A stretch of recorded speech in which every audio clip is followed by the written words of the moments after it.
हाँ तो भाई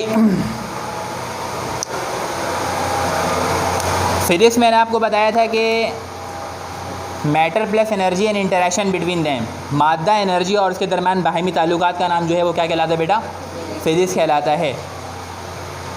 और मैंने आपको यही बताया था कि दुनिया के किसी खित्ते किसी कोने में आप चले जाएंगे तो वहाँ पर आपको लाजमी फिजिक्स की एप्लीकेशन जो है वो नज़र आएगी, चाहे वो मदरसा हो, चाहे वो स्कूल हो, चाहे वो घर हो, चाहे वो कॉलेज हो, चाहे वो यूनिवर्सिटी हो, चाहे वो हॉस्पिटल हो, चाहे वो क्लिनिक हो, चाहे वो दुकान हो, चाहे वो बाज़ार हो, हर जगह आपको फिजिक्स की एप्लीकेशन जो है वो नज़र आएगी। आप घर में बैठे हुए तो आपके घर में मुख्तलिफ़ किस्म के अप्लाइंसेस हैं, उसमें डीप फ्रीज़र है, उसमें फ्रिज है, उसमें मोबाइल फ़ोन्स हैं, उसमें जो फिर आपके पास घरों में मुख्तलिफ़ किस्म के फ़ैन हैं, वॉशिंग मशीन है, स्विंग मशीन है। तो हर चीज़ जो है वो किसकी एप्लीकेशन है, ये फिजिक्स की एप्लीकेशन है। डेफिनेशन बताई थी मैंने आपको कि मादा एनर्जी और उसके दरमियान बाहमी ताल्लुकात, ठीक है ना। मैटर मैंने आपको बताया था कि हर वो चीज़ जो वज़न रखे और जगह घेरे उसको हम क्या बोलते हैं, मैटर। फिर मैंने आपको उसके 3 स्टेट बताए थे, सॉलिड, लिक्विड, गैस, और प्लाज्मा का अलग शक्ल मैंने आपसे डिस्कस किया था।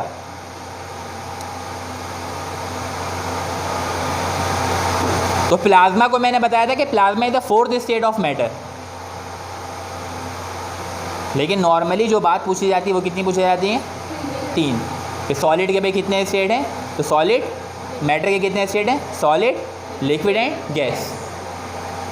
फिर मैं आपको एग्जांपल भी दी थी कि अपने इर्द गिर्द में आप नज़रें दौड़ा करके देख लें कि आपको इसी 3 चीज़ों के अलावा और चीज़ें नज़र नहीं आएंगी, या सॉलिड की शक्ल में नज़र आएंगी, या लिक्विड की शक्ल में नज़र आएंगी, या गैसेस की शक्ल में नज़र आएंगी। तो उसके बिहाफ पे मैंने आपको एक डेफिनेशन इंट्रोड्यूस करवाया था कि everything which is present in this mortal universe are an example of matter, कि वो सारी की सारी चीज़ जो इस दुनिया फ़ानी में मौजूद है उसको हम क्या बोलते हैं, मैटर बोलते हैं। फिर इसमें एक लिमिटेशन मैंने लगाई थी कि फायर जो है वो एटम नहीं है, लाइट जो है वो एटम नहीं है, शैडो जो है वो एटम नहीं है, कोई भी जो एनर्जी होगा वो एटम, कोई भी जो एनर्जी होगा वो मैटर नहीं होगा। फायर भी मैटर नहीं है, एनर्जी खुद मैटर नहीं है, शैडो मैटर नहीं है। बात समझ में आ रही है। तो ये सारी चीज़ें लास्ट में हमने डिस्कस किया था। अब उसके बाद जो है फिजिक्स के जो वो ब्रांचेज़ हैं, तो ब्रांचेज़ में हमारे पास जो 9 ब्रांच आपके मैट्रिक की बुक में जो डिस्कस किया गया है वो क्या है, नंबर 1 इज़ द मैकेनिक्स। ये नंबर के जो ऑर्डर है वो आगे पीछे हो सकते हैं, बुक में कोई और सा ऑर्डर है, मेरे पास कोई और सा ऑर्डर है, हो सकता है आप जब लिखें तो आपके पास कोई और सा ऑर्डर हो। ज़रूरी नहीं है कि ये पहले आएगा, इसके बाद ये आएगा, उसके बाद ये आएगा। 9 ब्रांच का मतलब आगे पीछे करके कुछ भी आप, लेकिन इसकी डेफिनेशन इसमें नहीं लिखेंगे और इसकी डेफिनेशन ऐसा नहीं। सर तो समझा रहे थे कि आगे पीछे कर सकते हैं, तो डेफिनेशन आगे पीछे नहीं कर सकते, हेडिंग आगे पीछे कर सकते हैं। आप लोगों को सारी चीज़ क्लियर एंड कट बतानी पड़ती है, सही है। तो पहला वाला हमारा क्या लिखा हुआ बेटा, मैकेनिक्स। मैकेनिक्स का जो टर्म निकला वो कहाँ से निकला है, मैकानियात से। मैकानियात कहाँ से निकला है,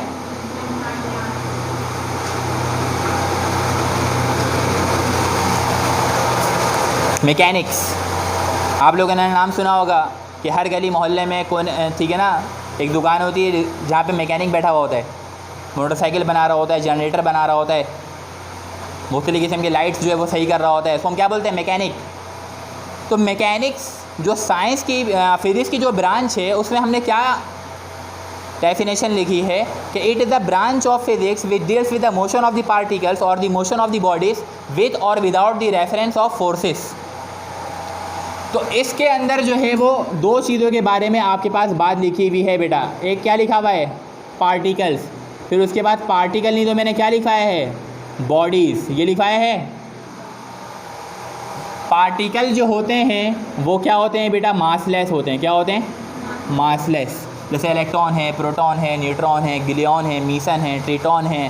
फिर उसके बाद जो है जितने भी किस्म के क्वार्क हैं, the most smallest and fundamental particle are the quarks, QUARK। 6 किस्म के ये क्वार्क होते हैं, इन्हीं से बन के प्रोटॉन न्यूट्रॉन की फॉर्मेशन हो रही होती है। तो सबसे छोटा पार्टिकल दुनिया में कौन सा है, क्वार्क, QUARK। अब यहाँ पे मैंने एक चीज़ डेफिनेशन में पार्टिकल का जिक्र है और उसके साथ साथ किसका जिक्र है, बॉडीज़ का। तो पार्टिकल की डेफिनेशन मैंने आपको बताई, it can not be seen by the naked आई, इसको हम ज़ाहिरी आंखों से देख नहीं सकते, corona virus can not be seen by the naked आई, इसको हम ज़ाहिरी आंखों से देख, चूँकि ये बहुत ज़्यादा क्या हैं, छोटे हैं, पार्टिकल्स हैं। जितने भी वायरसेस होते हैं, जैसे कोरोना वायरस है, और उसके मुकाबले में हमारे पास एक माइक्रो ऑर्गेनिज़म है जैसे क्लोमैडोमोनास है। आप क्लोमैडोमोनास को देखने के लिए कंपाउंड माइक्रोस्कोप का इस्तेमाल कर सकते हैं, वो नज़र आ जाएगा। लेकिन अगर किसी वायरस को देखना है तो कंपाउंड माइक्रोस्कोप से, किसी भी माइक्रोस्कोप से वो नज़र नहीं आएगा, बल्कि हमें कौन सा माइक्रोस्कोप यूज़ करना पड़ेगा, इलेक्ट्रॉन माइक्रोस्कोप। बात समझ में आ रही है? तो particles are those substance which can not be seen by the naked eye, this are smaller in size, much smaller in size, that is why they are called the particle. Light हमारे पास आ रही होती है in the form of bundles of energy, in the form of packets of energy, in the form of particles, वो particle के फॉर्म में होती है। दूसरी चीज़ क्या लिखी हुई, बॉडीज़, जैसे हमारी क्या है, एक बॉडी है, ये मार्कर क्या, एक बॉडी है, which can be seen easily, जिसको आसानी से देखा जा सके। ये क्या है, बॉडी, ये बोर्ड क्या है, बॉडी है, ये विंडो क्या है, एक बॉडी है, ये कैमरा यहाँ से निकल गया है, वो क्या था, बॉडी। बात समझ में आ रही है? ये फ़ैन है, वो क्या है, बात समझ में आ रही है? ये एयर कंडीशन क्या है, ये सारी चीज़ें क्या हैं, बॉडी में शुमार हो रही होती हैं। यहाँ विंडो है, इधर गेट है, उधर फ़ैन लगा हुआ है, वो सारी चीज़ें क्या हैं, बॉडी हैं। अब बॉडी की शुरुआत कहाँ से होती है? अगर आपको चीज़ नज़र आना स्टार्ट हो जाए तो चीज़ नज़र कौन कौन सी आ सकती है, ज़ाहिरी आंखों से। सबसे छोटा जो नॉर्मल तौर पे हम देख रहे होते, चींटी नज़र आ रही होती है ना, बहुत छोटी है ना भाई। और जो सबसे बड़ा हम देख रहे होते हैं नॉर्मली, वो क्या है, सूरज, बहुत बड़ा है, वो ज़मीन के मुकाबले में 13,56,056 गुना बड़ा है। और दिन ब दिन इसका साइज़ जो है वो इंक्रीज़ हो रहा है, वॉल्यूम इंक्रीज़ हो रहा है। एक दिन आएगा ये फट जाएगा, जैसे बलून होता है ना, बलून, हाँ, आप उसको फुलाते हैं फुलाते हैं फुलाते हैं फुलाते हैं, तो किसी भांजे या भतीजे का है वो, उसने आपको ला के दिया, इसको फुला करके दे दीजिए। आपने फुलाना स्टार्ट किया, फुला रहे हैं, बच्चा बोल रहा है छोड़ दीजिए आप, वापस इतने सही है, इतने में खेल लूँगा या इतने में खेल लूँगी, लेकिन नहीं, अपना दिमाग खुद बच्चा बना हुआ है, और फुलाएंगे, आप फुलाते फुलाते फट गया। अब उसको वही वाला बलून चाहिए, आप बार बार बोल रहे हैं कि अलमारी से निकाल के दे देंगे, वहाँ से नहीं निकाल के दे देंगे, मार्केट से ला के दे देंगे, नया बलून ला के दे देंगे, इससे बड़ा वाला ला के दे देंगे, वो मानने के लिए तैयार ही नहीं। इसको कौन सा चाहिए, जो पढ़ा है वही वाला सही करके दो, 100 बात की एक बात। तो इसी तरीके से जो है हमारा सूरज भी है, इसका size with respect to the time जो है वो इंक्रीज़ हो रहा है। एक दिन ये क्या हो जाएगा, धमाके से ख़त्म हो जाएगा, ये फट जाएगा।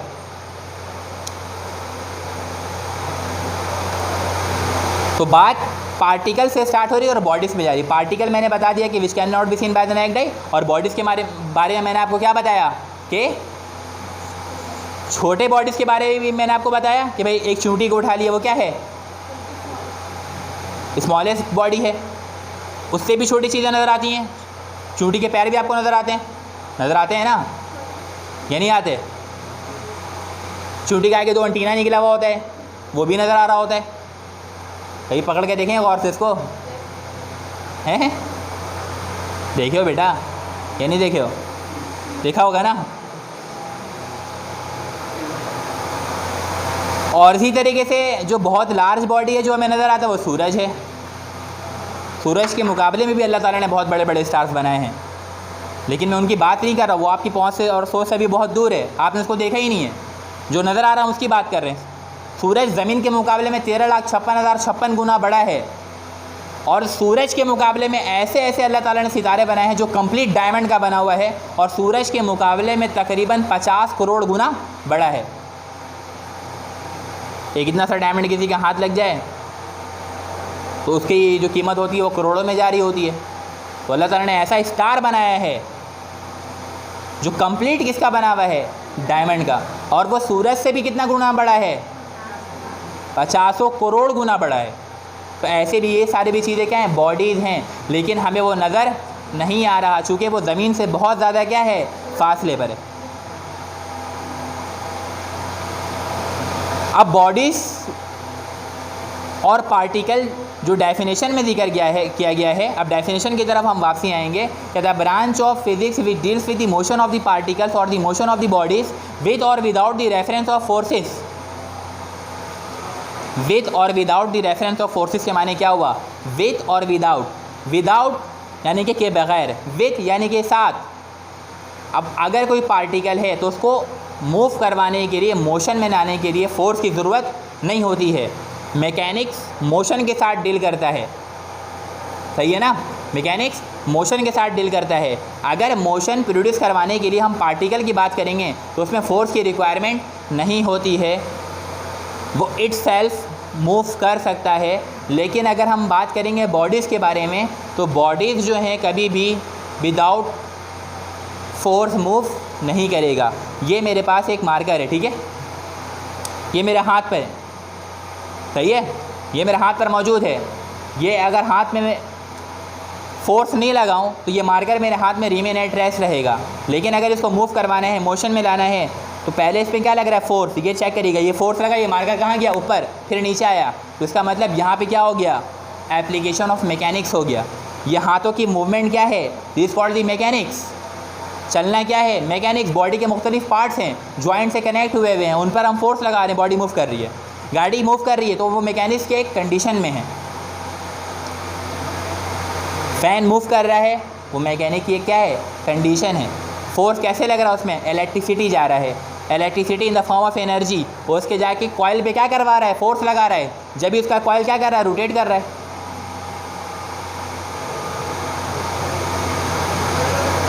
बात समझ में आ रही है नहीं? That is called the mechanics.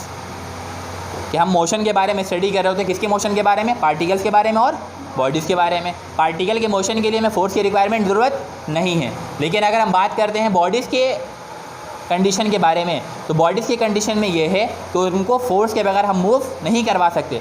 अगर कोई बॉडी रेस्ट की हालत में है, ये मार्कर रेस्ट में है, तो रिमेन एट रेस्ट रहेगा हत्ता कि क़यामत आ जाए, और क़यामत तक मैं ऐसे ही खड़ा भी रहूँ, है ना? ऐसे खड़े भी अगर रहेंगे तो बहुत ज़्यादा, कितना, 1.5 दिन, थोड़े दिन में प्यास लगने लगेगी, फिर भूख लगने लगेगी, फिर बैठ जाएंगे, फिर लेट जाएंगे, फिर रूह निकल जाएगी, यही होगा ना?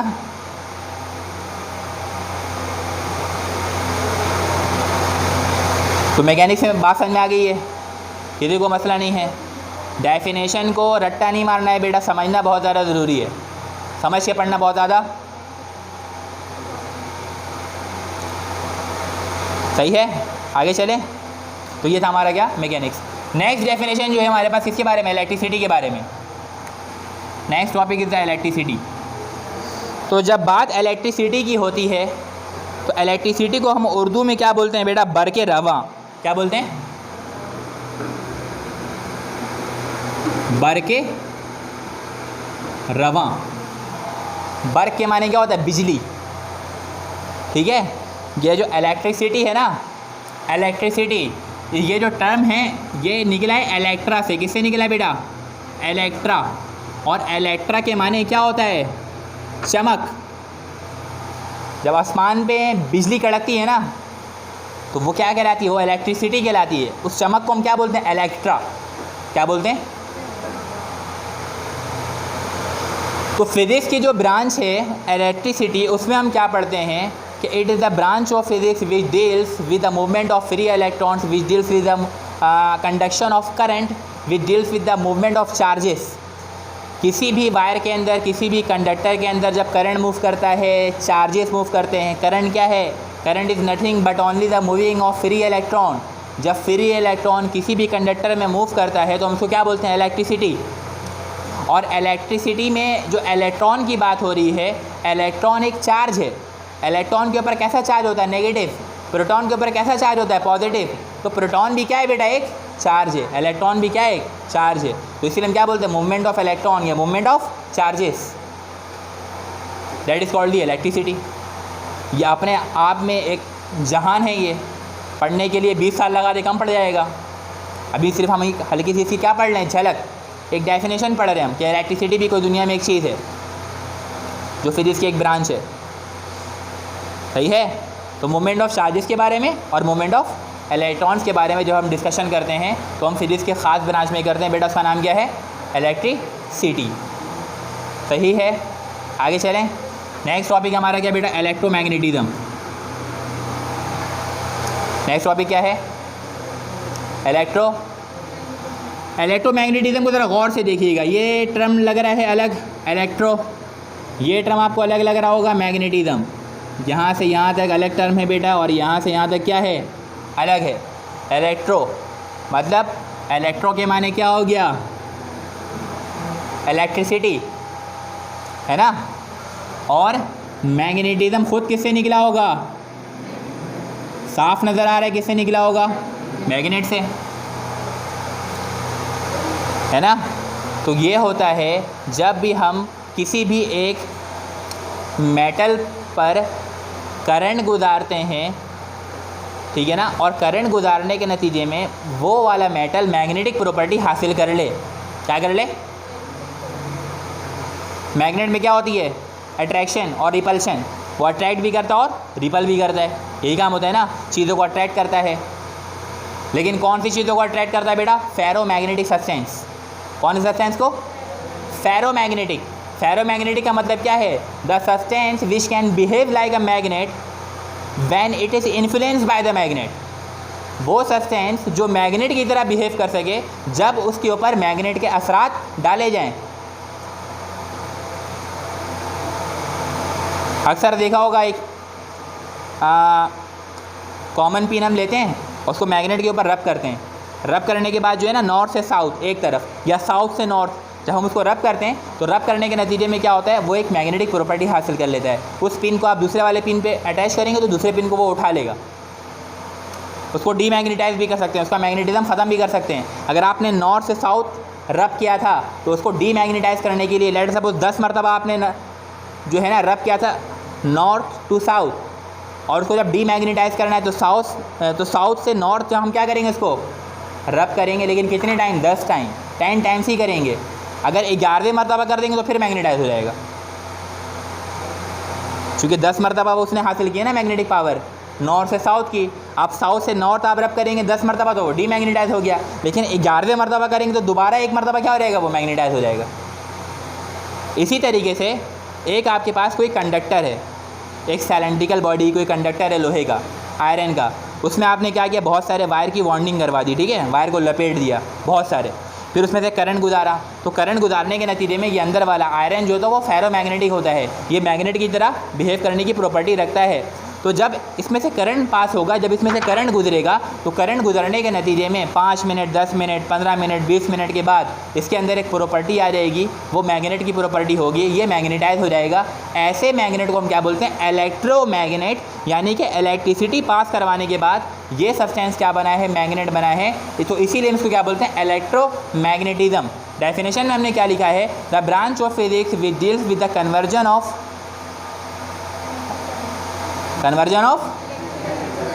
Electric current into magnetism. ये लिखा है ना कि इलेक्ट्रिक करंट को हम किस में कन्वर्ट कर रहे होते हैं? मैग्नेटिज्म।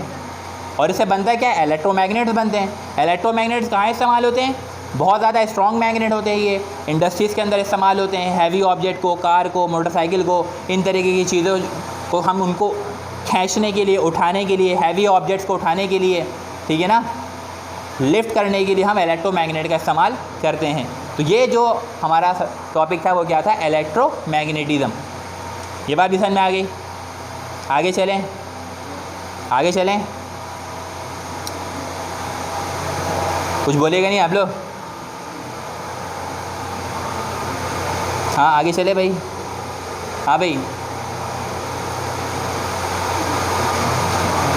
ये हेलमेट वेलमेट लगा दी तो ऐसा तो नहीं लग रहा ना कि कोई खलाई मखलूक आया हुआ पढ़ाने के लिए, हैं? डर तो नहीं लेना ना आप लोग? ये उतार देंगे तो और ज़्यादा डर लगेगा, वो ज़्यादा डरावना है जो पीछे है।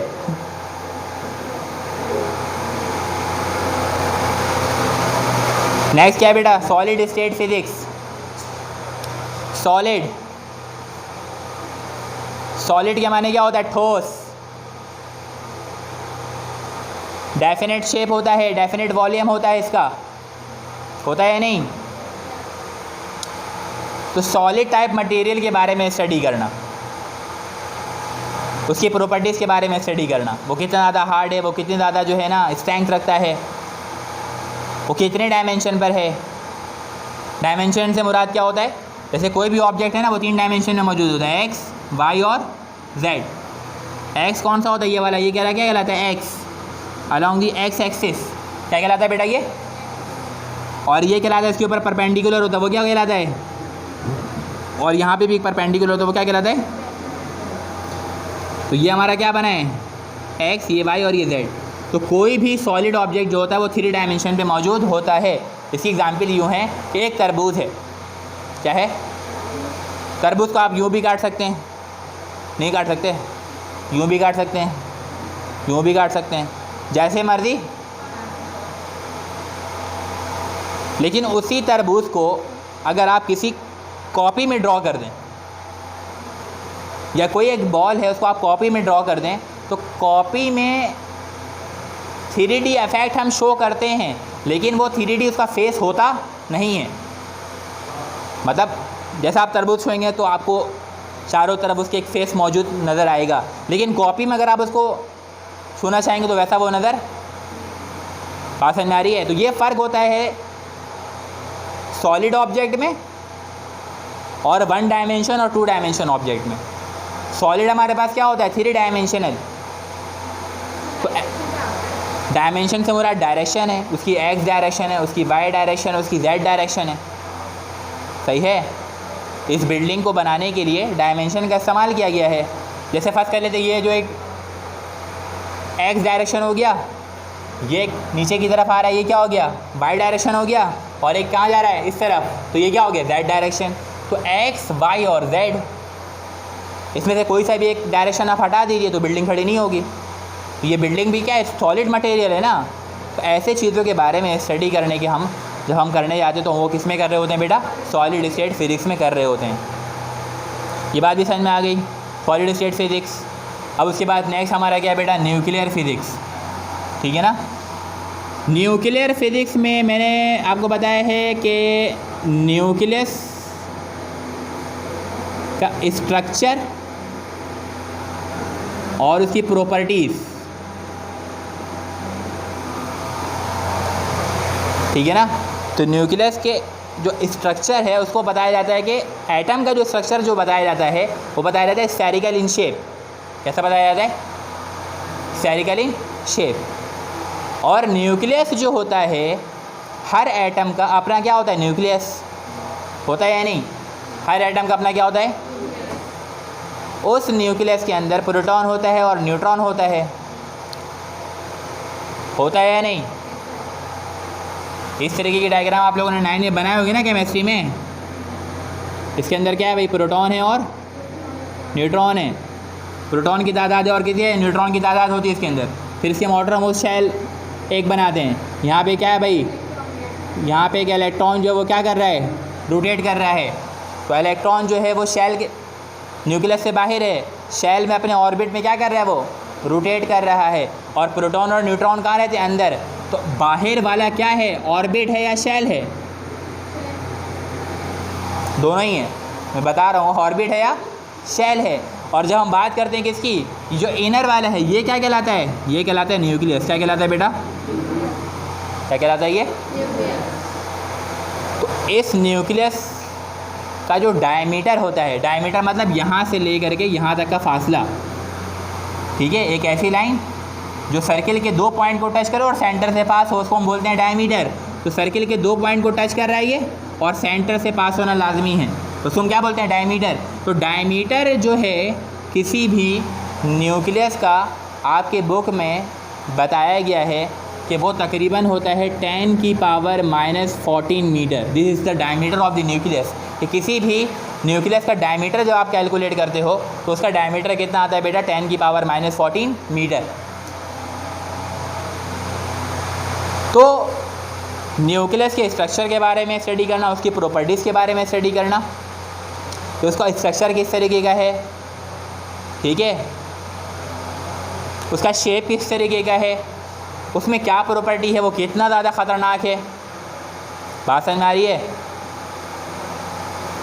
उसके अंदर प्रोटॉन की तादाद कितनी है, न्यूट्रॉन की तादाद जो है वो कितनी है, मुख्तलिफ किस्म के एलिमेंट हैं, हर एलिमेंट का अलग एटम है। कार्बन है, कार्बन का न्यूक्लियस अलग है, कार्बन का एटम अलग है। सिलिकॉन है, सिलिकॉन का एटम अलग है। दोनों की प्रॉपर्टी सेम नहीं होगी, दोनों की प्रॉपर्टी क्या है, अलग है। तो दोनों का न्यूक्लियस भी क्या होगा, अलग होगा, सेम तो नहीं होगा ना। तो ऐसी चीज़ों के बारे में स्टडी करने को हम क्या कह रहे होते हैं बेटा, न्यूक्लियर फिजिक्स कह रहे होते हैं, जिसमें हम न्यूक्लियस के स्ट्रक्चर के बारे में और उसकी प्रॉपर्टीज़ के बारे में डिस्कशन करें। ये बात भी समझ में आ गई है?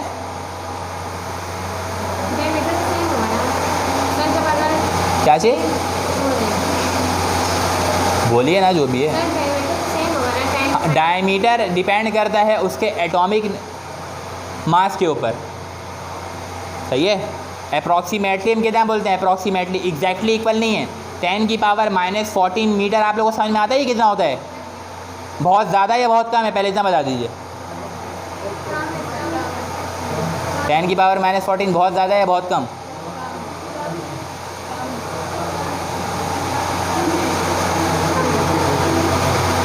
हाँ बेटा, कम है ज़्यादा है?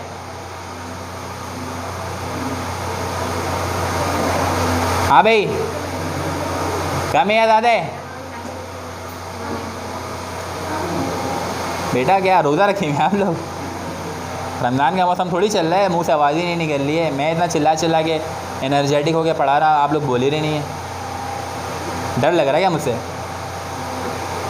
कम है ज़्यादा है? हाँ भाई ऐसे बोल दीजिए एक मरतबा, मैं भी टेंशन फ्री हो जाऊँ। ऐसा नहीं मेरा कान ख़राब हो रहा है, उम्र ज़्यादा हो रही है ना। हाँ भाई आप बताइए, सही है ना?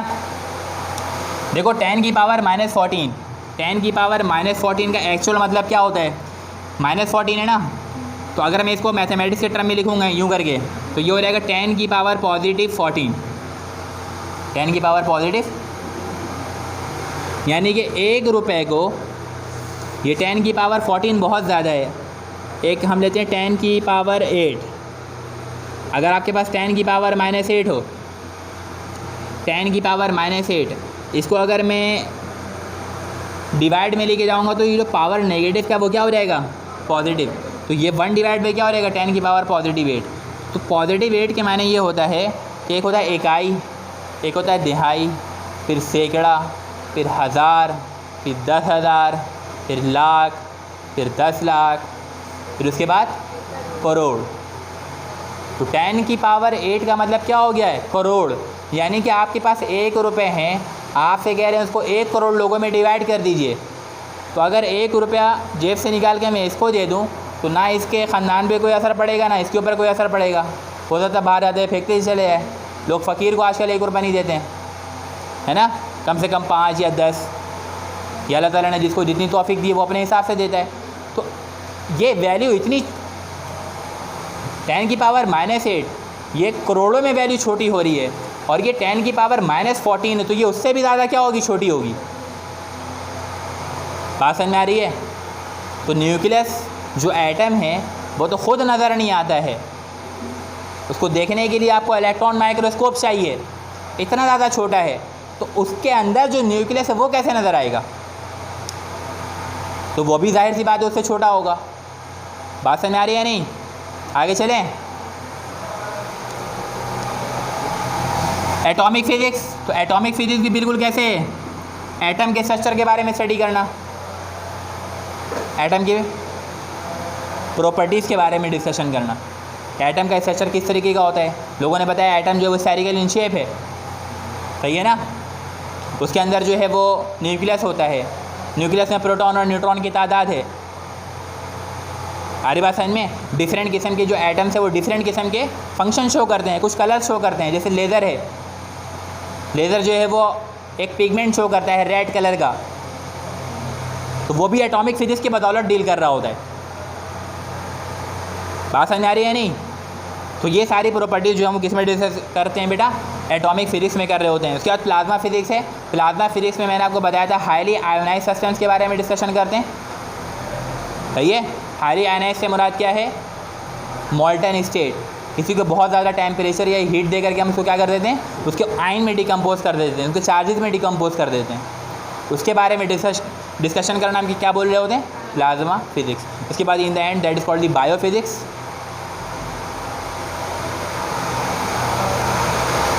तो बायोफिजिक्स जो है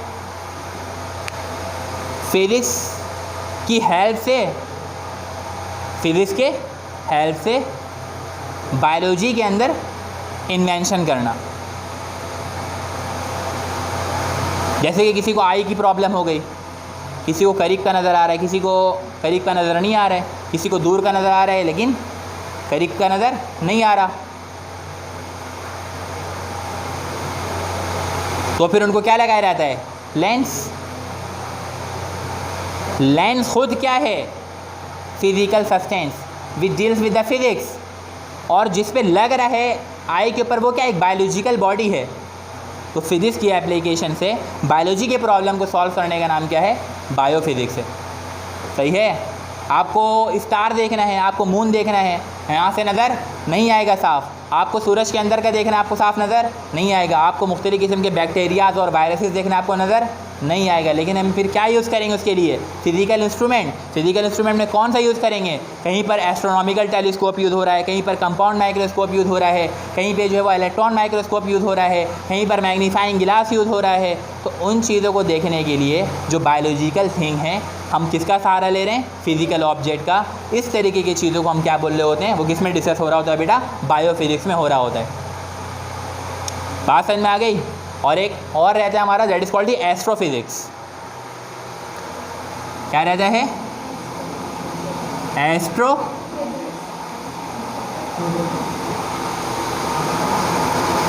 astrophysics. What is astrophysics? Astro का टर्म कहाँ से निकला है? एस्ट्रोनॉमी से, मतलब फलक। फलक माने क्या? आसमान। आसमान में जो चीज़ें मौजूद हैं,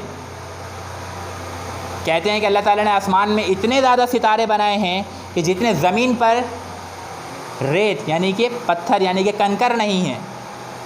आप यहाँ से लेके घर जाएंगे, आपके पैरों के नीचे करोड़ों की तादाद में कंकर आएंगे, आएंगे या नहीं? तो अल्लाह ताला ने आसमान पे उससे ज़्यादा सितारे बनाए हैं। ये तो आप यहाँ से लेकर अपने घर तक की ट्रैवलिंग कर रहे हैं। जो लोग यहाँ से लेकर कनाडा जाते हों तो इन रास्तों में कितने ज़्यादा रेत और बजरी मौजूद होंगे, होंगे या नहीं? आप इस गली से अगर पत्थर उठाएंगे, कंकर उठाएंगे तो लाखों की तादाद में होंगे या नहीं? अब हर गली से, एक मोहल्ले से, औरंगी टाउन से, कराची से, फिर उसके बाद हैदराबाद से, फिर उसके बाद पूरे पाकिस्तान से, फिर उसके बाद पूरे एशिया से, फिर उसके बाद दुनिया के तमाम ममालिक, मोर देन 202 कंट्रीज़ जो हैं पूरे वर्ल्ड से अगर आप उठाएंगे तो कितने ज़्यादा होंगे? ये अल्लाह ताला कह रहे हैं कि हमने आसमान पे इतने ज़्यादा सितारे बनाए हैं कि जितने ज़मीन पर कंकर नहीं हैं, लेकिन वो बहुत ज़्यादा दूर हैं, इसलिए आपको नज़र नहीं आते। और उनकी जो अल्लाह ताला ने बताया है कि उनका जो साइज़ है वो इतना ज़्यादा है, इतना ज़्यादा है कि एक एग्ज़ाम्पल मैंने आपको दी कि सूरज से भी बड़े बड़े अल्लाह ताला ने क्या बनाए? सितारे बनाए हैं। बात समझ में आ रही है नहीं? तो उनको देखने के लिए, एस्ट्रोनॉमी की प्रॉब्लम को सॉल्व करने के लिए, कि एक दुनिया तो यहाँ है जो हम देख रहे हैं, लेकिन एक जहाँ जो हमारी नज़र से ओझल है उसके बारे में हमें इल्म नहीं है, जिसके ऊपर नासा रिसर्च कर रहा है, रिसर्च कर रहा है, वो चीज़ें हमें नज़र नहीं आती। तो उसके प्रॉब्लम को सॉल्व करने के लिए हम किसका सहारा लेते हैं? एस्ट्रोफिजिक्स का सहारा लेते हैं। यहाँ तक किसी को कोई मसला? ये हमने फिजिक्स के 9 ब्रांचेस के बारे में डिस्कशन किया है, तो इसको डिस्कशन के तौर पे याद करना ज़रूरी है, ना कि जो डेफिनेशन मैंने आपको लिखाया आप उसको हू बहू रट्टा मारें। ठीक है ना? रट्टाफिकेशन is the best qualification in the examination hall. लेकिन व्हेन यू ग्रो अप, जब आप आगे बढ़ते हैं, then you must have to enter with the concept. तो आपको लाजमी कॉन्सेप्ट के साथ आना होता है, otherwise you will be failed, आप नाकाम हो जाएंगे। बात समझ में आ गई? तो आज का ये टॉपिक यहीं पर हम रोक रहे हैं, इसके बाद हम नेक्स्ट टॉपिक स्टार्ट करेंगे। जो आपको मैंने पढ़ाया 5 मिनट दे रहा हूँ, 2 मिनट दे रहा हूँ, आप इसको रिव्यू कर लें। ठीक है, जल्दी से, शाबाश।